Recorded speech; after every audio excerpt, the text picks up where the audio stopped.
ትትነከር ወይ ትትነገር ሥላሴን ያደንቋታል እንጂ አብራርተው ተናግረው አይጨርሷትም። ከሰው አይምሮ ከፍ ያለ ትምህርት በዚህ እኛ የምንኮራበት ነው።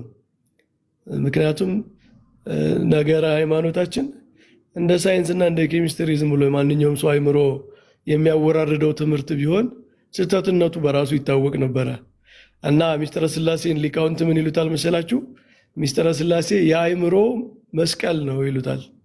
ሰው በስጋው ጾሞ ጸልዮ ትህትናን እንደሚማረው ይሄ ሁሉን አውቃለሁ የሚለው አይምሯችን ትህትናን የሚማረው በሚስጥረ ሥላሴ ታሽቶ ነው። የሥላሴን ሚስጥር ቢል የተወሰነ የተገለጠውን ያህል ቢረዳ በመጽሐፍት በገለጠው እግዚአብሔር በገለጠው መንገድ በጥንቃቄ በመረዳት አፖፋቲካሊ ነው እንጂ ጠቅልሎ ሊረዳው አይችልም የሚለውና ይሄ የእግዚአብሔርን ድንቅ ጥበብ፣ ድንቅ ሚስጥር፣ ድንቅ ባህሪ፣ ድንቅ አነዋወር ነው የሚያሳየው። ታች አንዳንድ ኮሜንት ላይ ያየው ነበረ ሚስጥረ ሥላሴ እንደዚህ በመሆኑ የክርስትናን ትምህርት ጥያቄ ውስጥ የሚያስገቡ ሰዎች አሉ። እኛ አምላካችንን እውነተኝነቱን የምናረጋግጠው ሲምፕል በሆነ ነገር በመገለጥ አይደለም። ምክንያቱም እንኳን የእግዚአብሔር ባህሪ የእኛም ባህሪ ረቂቅ ነው። የተፈጠረው ዓለም ራሱ አውቀን ልንጨርሰው የማንችለው ነው።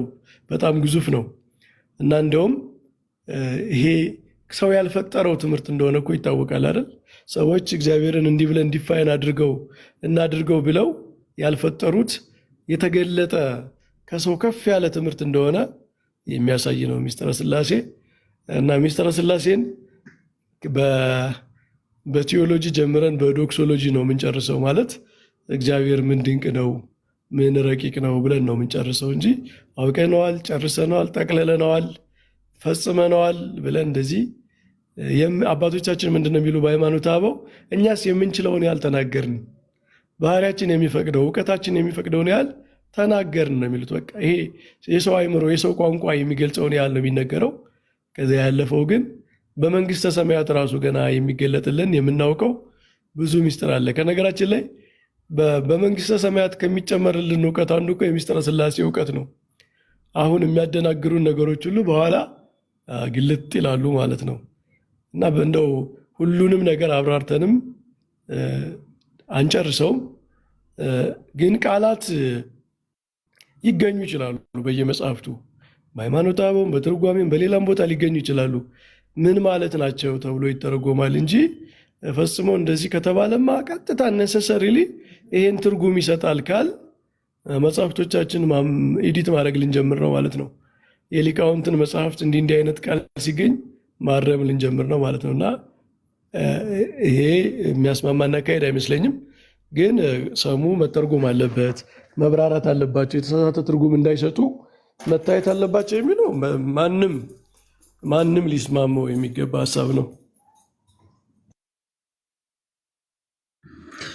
መምህር በረከት እግዚአብሔር አምላክ ቃላቱን ይበሉልንና ክሊር ያረ አብ አስገኝ ወልድ ተገኝ በአብና በወልድ መካከል ያስገኝና የተገኘ ሪሌሽን ነው እንዴ ያለው? ይሄን ግልጽ ቢያደርጉልን።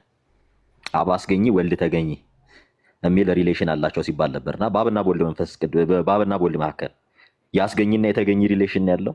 እቺን ሰማፕ ቢያደርጉልን። የመጨረሻው ጥያቄ ይሄ ስለሆነ አብ አስገኘ ወልድ ተገኘ ይባላል። ግን መተርጎም ያለበት አብ ወላዲ ወልድ ተወላዲ በሚለው ትርጉም ነው መተርጎም ያለበት እንጂ ፈጠረው ካለመኖር ወደ መኖር አመጣው በሚለው ግን ሊተረጎም አይገባም። እና ወላዲ አስገኝ ሲባል ወላዲ ለማለት ወልድ ተገኘ ይባላል። ተወላዲ ማለት እኮ ነው። ወልድ ተወላዲ የተወለደ የተገኘ የተወለደ የሚለው እኮ አንዱ የተገኘ ተብሎ ይተረጎማል። ግን መገኘቱ መፈጠር ሳይሆን ከአብ አካል ዘእም አካል ባህሪ ዘእም ባህሪ መውጣት ነው።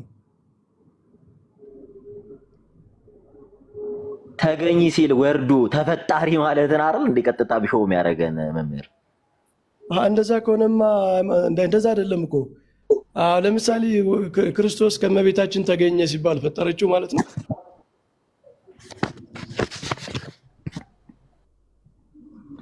ኦኬ ክርስቶስ ከመቤታችን ተገኘ ስንል አትሊስት በምንድን ነው? በስጋ ወለደችው እያልን ነው። ስለዚህ መገኘት መወለድም ሊሆን ይችላል ማለት ነው አይደል? እርሱ የፈጠረውን ስጋ ተዋህደ እያልን ነው። ተገኘ ስንል ስለዚህ መገኘት መወለድን ይሆናል። ፈጣሪ አለው እያለን ነው። እመቤታችን አስገኘችው ስንል ወለደችው እያለ ነው አይደል? ያ ወለደችው እንደዛም ብለን እንፈተዋለን። ስለዚህ መገኘት ማለት መወለድ የሚል ትርጉም አለው ማለት ነው።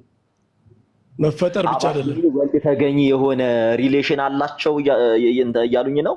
ግልጽ እንዲሆንልኝ አብን አስገኝ ወልድን ተገኘ ልንለው እንችላለን። በየመጽሐፍቶቹ አለ። ተገኘ ሳይሆን አብ አስገኝ ወልድ ተገኘ፣ ወልድ ተገኘ ከአብ እሱን አህሎ መስሎ ተገኘ እንላለን። አብ ተገኝ ነው ማለት እንችላለን። ምክንያቱም ትልቁ ችግር የቃላት ችግር ስለሆነ ማለት ነው። ትናንትና ጀምሮ ተገኘ የሚለው ቃል መገኘት የሚለው መወለድ ተገኘ ሳይሆን ተገኝ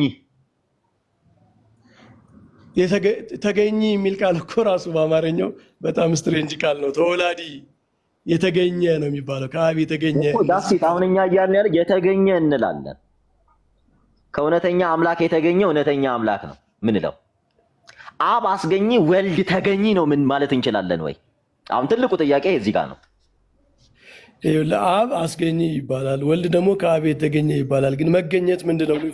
መገኘት ምንድነው? በዚህ ኮንቴክስት በሚስጥረ ስላሴ ከተባለ እሱ ችግር እዚህ ጋር ችግር መውለድና መወለድ እሱ ጋር አካል ዘእምአካል ባህሪ ዘእምባህሪ ከአብ መወለድን ነው የሚያሳየው እንጂ መፈጠርን ሳይኖር ኑሮ ወደ መኖር መምጣትን።